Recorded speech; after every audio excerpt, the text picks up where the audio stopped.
Excuse me, എന്റെ ഡ്രൈവർക്ക് stupid fellow വഴി അറിയത്തില്ല. ഈ നാഷണൽ ബാങ്കിലേക്ക് പോകുന്ന വഴി. നാഷണൽ ബാങ്കോ? ആ. ഇവിടുന്ന് നേരെ പോയിട്ട് അവിടുന്ന് റൈറ്റ് പോയാൽ മതി. റൈറ്റ്. അതെ അതെ സംസാരം കേട്ടിട്ട് കോട്ടൻകാരിയാണോ? അതെ. അത് ശരി. ഇത് നേരത്തെ പറയാൻ പറ്റായിരുന്നോ? ഇവിടെ നമ്മുടെ നാടൻ ഫുഡ് കിട്ടുന്നൊരു ഹോട്ടലുണ്ട്. നമുക്ക് ഡിന്നറിന് പോയാലോ? ആള് കൊള്ളാലോ. വേണ്ട, ബിഗ് കാർ, ബിഗ് മാൻ. പോയാലോ? അവന്റെ ഒരു കണ്ണാടിയും വാച്ചും. പോയെ പോയെ.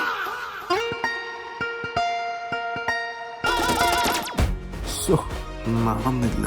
അയ്യോ, മുതലാളി പിക്കിയ സമയം